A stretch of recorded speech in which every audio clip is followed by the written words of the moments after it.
Tonight on Newswatch, human trafficking here at home. Hear the raw truth behind the $7 billion business.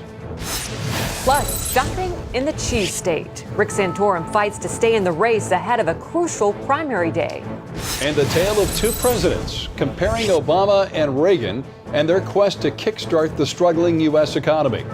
All this and more tonight on Newswatch. More than 100,000 boys and girls are victims of human trafficking each year, and that's just in the United States. Good evening, I'm Lee Webb. And I'm Wendy Griffith. Around the world, the number of victims grows to a shocking 27 million, many of those sold into sex slavery. It's an epidemic that's beginning to get more attention here at home, and tonight you'll meet one of those victims and hear her story. But first, Heather Sells starts our coverage with a look at the growing anti-trafficking movement. Regent University's Center for Global Justice organized this conference to bring together both government and nonprofit leaders, all working to combat trafficking. It's an effort that will hopefully bring greater collaboration and greater multiplication of resources. There is an obvious surge of awareness and attention.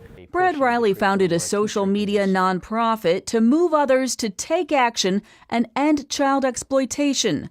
As part of his presentation, he brought what he calls trafficking artifacts, like these little girls' sandals found in a brothel. Riley and others at the conference say the anti-trafficking movement is still very young and still trying to understand the scope of this international tragedy. We haven't figured out how big the problem is, and we're starting to catch a glimpse of it, and everybody's reacting, which is great, but it will just take some time for all of that to flesh out. We're seeing it in the massage parlors, we're seeing it in the strip clubs, we're seeing it in the cantinas. FBI special agent and conference presenter Dave Rogers says trafficking cases here in the U.S. are on the rise. Our cases are definitely increasing, but I can't speak to whether or not that's because it's happening more or that's because we just recognize it more. 2/3 of the FBI's trafficking cases right now focus on sex trafficking and 1/3 on labor trafficking. And Rogers says the sellers themselves are becoming more sophisticated. More organized criminal enterprises are getting involved in human trafficking. They're recognizing the revenues that can be made from this. Stephen Wagner is the former director of the Human Trafficking Program at the Department of Health and Human Services. He says an upswing in kids being abused at home makes for a ready market. What traffickers say to kids is, come with me, I'll love you, I'll take care of you. And for a kid who has been traumatized at home, that's extremely attractive. What's needed next is better services for victims and better laws at the state level. Conference attendees also looked at ways to combat pornography, which fuels the demand for this tragic crime. Heather Sells, CBN News. Melissa Woodward is a survivor of the sex slave trade. She now speaks out about her experience to help inform others. She recently talked with Heather Sells about what Americans can do to help end human trafficking. Melissa, thanks so much for joining us today. Thank you for having me, Heather. You were sold into trafficking by a family member. You experienced that world. Looking back, how do you think the people who were selling you were able to hide from the law? Well, first of all, the laws are not enforced to protect our children, especially back in the years whenever this was happening with me. So laws that really have to be changed. But another thing about this is often the men are hiding while the child prostitutes, which are victims, are in plain sight. So they're the first ones that are seen. They are the ones that are arrested and not the men often. Okay. And you experienced, this horrible world that many trafficking victims experience. And right now, the focus in a lot of the anti-trafficking movement is helping the victims. How can we as a society begin to help these victims who have experienced such a horrific life? Wow, there is so many things that everybody could do, and everybody can do something. Right now, nationally, there's 120 beds for, like your estimates say, 100,000 to 300,000 victims. And so we need to have services provided for these children. We need to have laws changed. So one thing that people can do is just reach out to, organizations that are working with this and begin to also report this to the National Trafficking Hotline if you suspect something going on. And you yourself are starting an anti-trafficking organization for the sake of one. Tell us about that and what you're trying to do. Yes, for the sake of one's mission is to prevent, heal, and rescue these children, and both boys and girls. And what we're doing is we're opening a safe home in Texas that over the course of building up some time, it'll be actually open this year. And then we're hoping to have 280 beds to be able to provide services from schooling to counseling to life skills to medical care for these children. Now, I know there's a lot of parents who are concerned about how can I protect my child, hearing about such experiences. What do you advise parents to do? Right. Well, they should be concerned. The two things I recommend is make sure that you're looking at your child's history on the internet. Make sure that you're monitoring Facebook, their emails, and that they're not talking to this. Also, I'm the spokeswoman for the National Children's Identification Program. It's the largest identification program in the country. Because what happens is with 40 seconds in America, a child is taken. So what they can do, a parent can do, is have all the information that the law enforcement agency would need to start a case immediately. And if you go on to forthesakeofone.org, you can order these kits there. Okay. And what do you advise just the public in general to do to be a lookout for victims? To be able to look out for victims, there's a lot of signs, Heather, from school, having inconsistencies in stories, having marks that they can't explain, bruises and burns, also tattoos that show, some kind of identification mark, and also speaking about older boyfriends. All right, Melissa Woodward with For the Sake of One, thanks so much for joining us. Thank you. Most trafficking experts believe pornography helps to fuel demand. It's one more reason why anti-porn activists are fired up about a recent incident on a Delta flight. The executive director of Morality and Media says she asked the passenger in front of her to shut down the hardcore porn on his iPad screen. He refused, and when she asked a flight attendant for help, they refused. Delta Airlines has since told the organization it does not allow passengers to view porn. Morality and Media President Patrick Truman says he'd like to see all airlines develop policies on pornography. If a man has pornographic material in his office in a business, he can be sued for sexual harassment. Yet some airlines allow it on their planes or have no policy against it. Morality and Media posted a YouTube video to explain what happened. It's gone viral with close to 200,000 hits. Others are attacking it for opposing a public display of pornography. 20 years ago, you wouldn't have seen that, but the porn generation, growing up on the internet in a steady stream of pornography, daily consumption, they're converts to pornography. Morality and Media will soon release a listing of the major airlines that have anti-pornography policies. A gunman killed at least 5 people today at a small Christian university in Oakland, California. It happened at Oikos University. Several other people were wounded. Police say a man walked into a classroom and opened fire. Police now have one person in custody. The shooter is described as an Asian man in his 40s. His motives unclear. Turning now to the race for the White House. More Republicans are rallying behind GOP frontrunner Mitt Romney. Each primary victory puts him closer to the magic number of delegates needed to win. Wisconsin is the next hurdle, and the momentum is swinging clearly in Romney's favor. Charlene Israel reports. The Republican presidential candidates are doing some last-minute campaigning in Wisconsin today, but the latest polls put Romney as the clear frontrunner. We're looking like we're going to win this thing on Tuesday, but I got to have you guys get out and vote. Voters in Wisconsin go to the polls on Tuesday. The state's representative, Paul Ryan, announced his support for Romney. He urged voters to do the same. I think conservatives should coalesce around the Romney campaign and move on to the general election. Senate Minority Leader Mitch McConnell stopped short of endorsing Romney, but he recognized the chances are overwhelming he will be the nominee. It seems to me that we're in the final phases of wrapping up this nomination, and most of the members of the Senate Republican Conference are either supporting him or they have the view that I do, that it's time to turn our attention to the fall campaign and begin to make the case against the President of the United States. Newt Gingrich's campaign could come to an end in Wisconsin.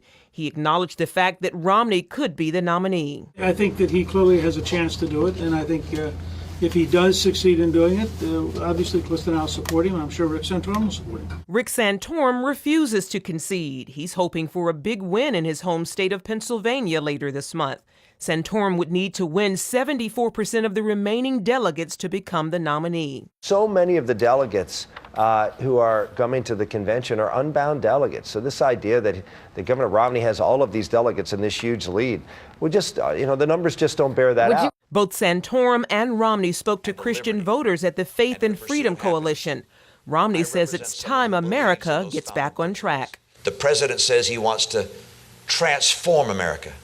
I don't want to transform America. I want to restore to America the principles that made us the hope of the earth, and together we're going to do that. Charlene Israel, CBN News. Our chief political correspondent David Brody is in Wisconsin covering the primaries. He sat down with Wisconsin Governor Scott Walker to discuss the race. Walker says this long primary process will make the eventual nominee stronger for the general election. It is bizarre to have all these candidates for president starting out each of their talks talking about me in this recall election. Unlike some who say they didn't like the primary going on this long, I don't mind that. I've had a primary of my own in the past, and as a candidate, you don't care for it much, but in the end, it usually makes you stronger. The more time that, whether it's Mitt Romney or Rick Santorum or anybody else, the more time the candidate is actually spending honing their message by actually talking with voters, feeling voters, looking them in the eye, telling them what they're going to do, I think it makes them a better candidate. And I think in the end, as tough as it is, it will ultimately be to their benefit. As long as they stay focused, I think the only downside to an ongoing primary battle is if the national media allows the candidates to get distracted off of issues that really aren't relevant to the vast majority of voters out there. To hear more of our interview with Governor Walker and get the latest scoop on what's happening on the campaign trail, check out David's blog, The Brody File. It's on cbnnews.com. Coming up, what would Reagan do? Hear why Republicans say Reaganomics is the answer to kickstart our sluggish economy. Hi, Anthony Sullivan here for the Sticky Buddy, the sticky roller that has the power of glue without the goo. Dog hair, cat hair, spouse hair, mouse hair, cookie crumbs, kitty litter, birdseed or lint, it doesn't matter. Then just rinse it, dry it, and it's sticky all over again. It's perfect for quick cleanups and easily removes pet hair, dust, and lint from upholstery and pillows. Use it on all types of fabrics, even silk and suede. And it doesn't leave a sticky residue. Sticky Buddy has little rubber fingers that reach deep into your carpet. Use short strokes to gather the hair, then just flip it, roll it, and watch the hair stick to it. Then when it's full and dirty, just rinse it, dry it, and it stays sticky. Clothes, couches, comforters or car seats, keep your interior looking new, and say goodbye to crumbs on the car seat. Then just wash it, dry it, and it's super sticky and strong all over again, saving you money. For litter boxes, it's a must. Cats and dogs will love you even more if you use it as a pet brush. The Sticky Buddy normally sells for $20. It comes with a cover, so it stays nice and clean and has a lifetime guarantee. So stop spending money on tape rollers and putting cash in the trash. Call now and you'll also get the detail size. Take it with you. It'll be there when you need it. Put it in your purse, pocket, desk drawer, or glove box. It even has a corner detailer with the same rubber fingers that gets into nooks and crannies. Same washability, same reusability, same sticky guarantee. The detail size normally sells for $10 by itself. But be one of the first to call, and you'll get both for $10. But order right now, and you can double the value. That's 2 sets of Sticky Buddies, the ones with the little rubber fingers, for $10. So call or click now.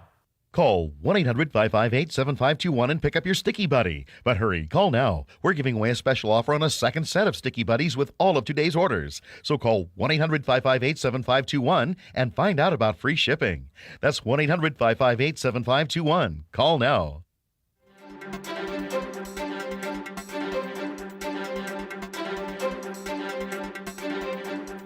More signs tonight that the economy is on the right track. The stock market just had its best quarter in 14 years with the Dow up 8%. On the job front, we have just seen the best 3-month hiring stretch in 2 years, and the Commerce Department reports consumer spending saw its largest increase in 7 months.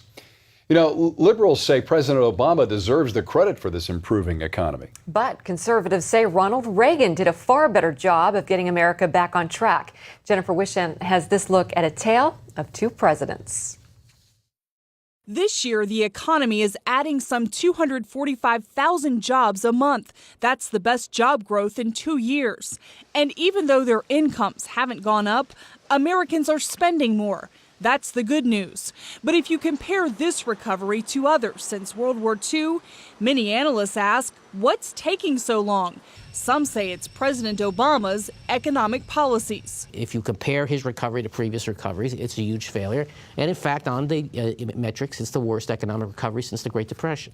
The Great Recession officially ended in June of 2009, but nearly 3 years later, unemployment remains over 8%, which translates to at least 13 million Americans who don't have jobs.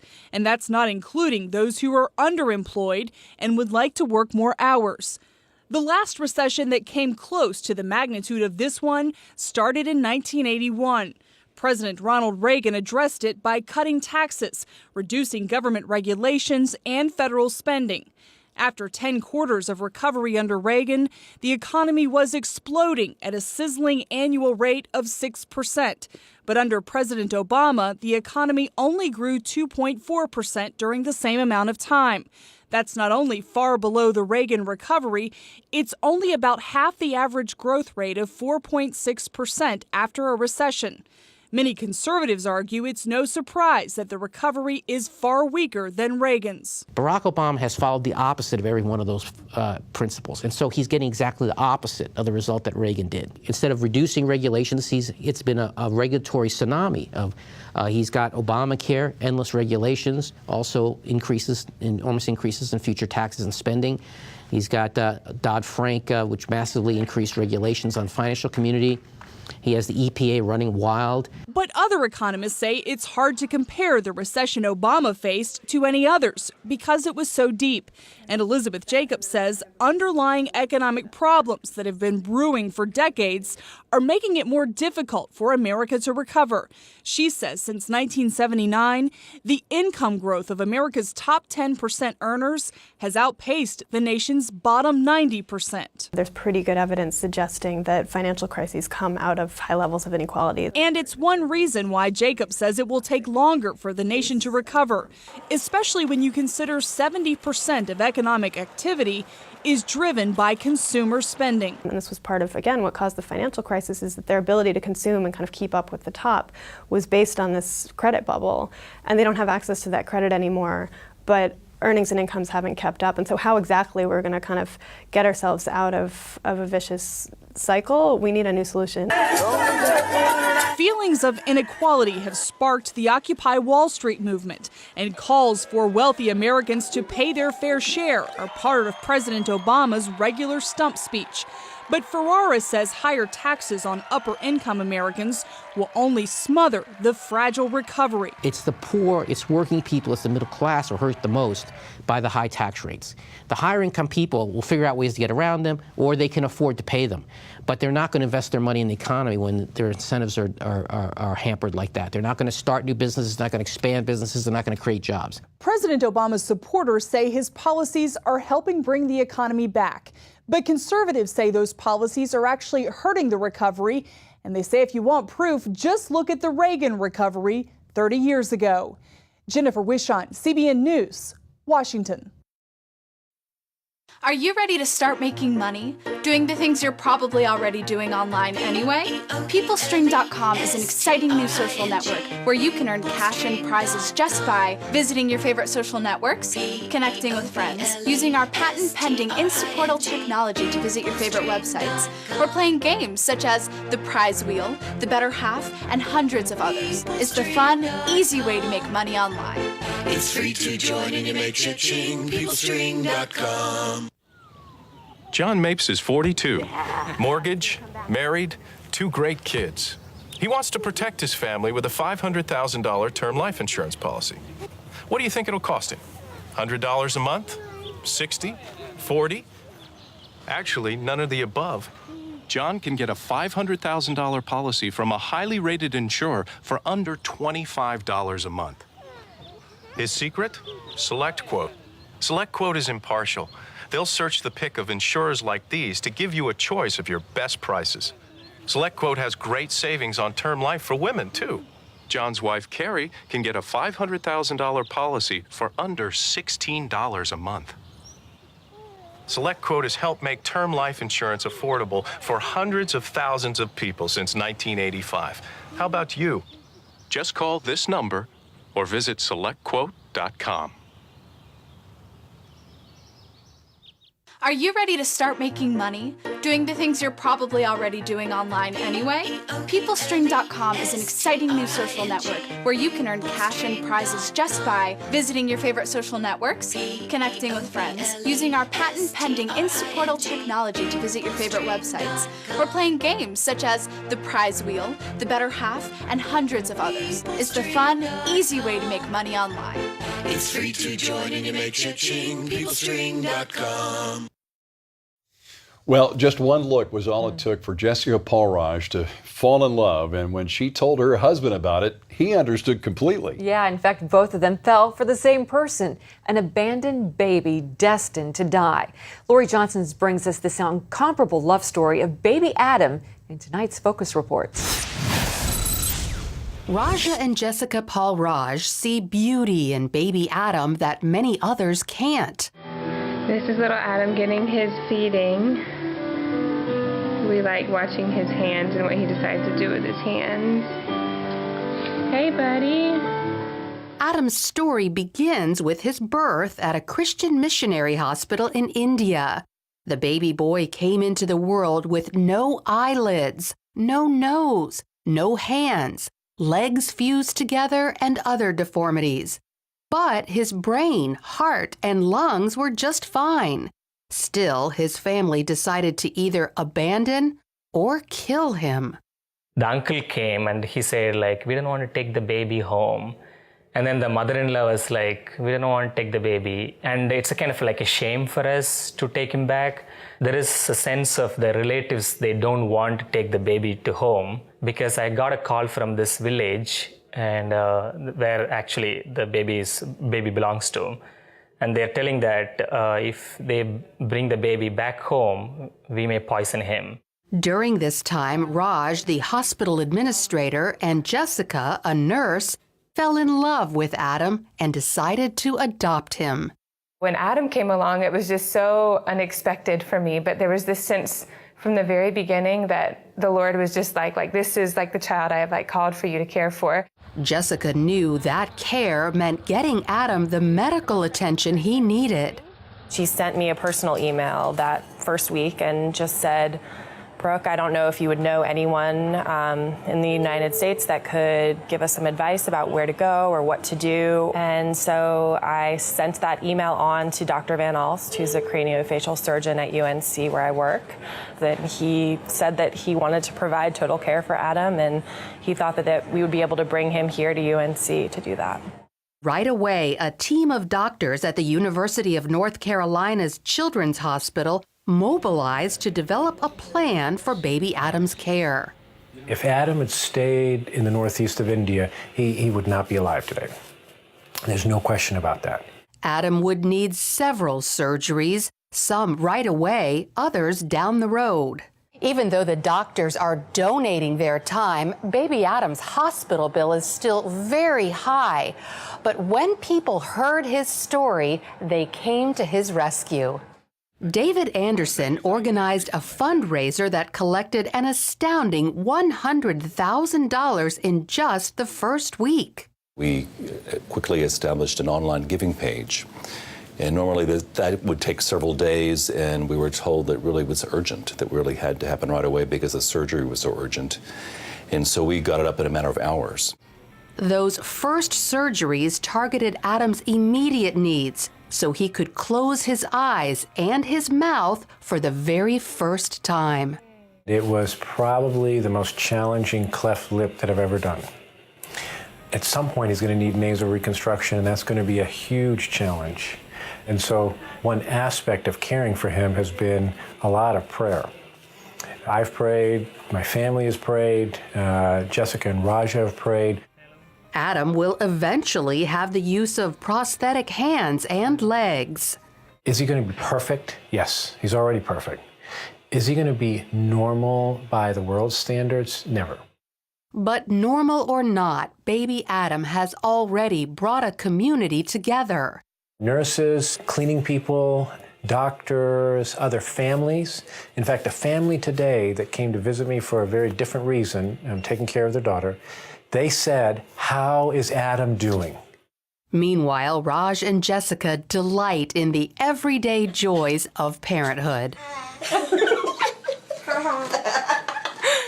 Lori Johnson, CBN News. Are you ready to start making money? Doing the things you're probably already doing online anyway?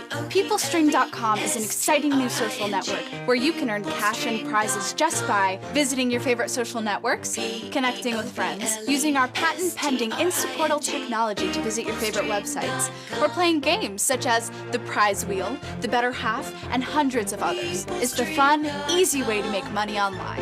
It's free to join and it makes you ching. PeopleString.com. John Mapes is 42. Mortgage, married, 2 great kids. He wants to protect his family with a $500,000 term life insurance policy. What do you think it'll cost him? $100 a month? 60? 40? Actually, none of the above. John can get a $500,000 policy from a highly rated insurer for under $25 a month.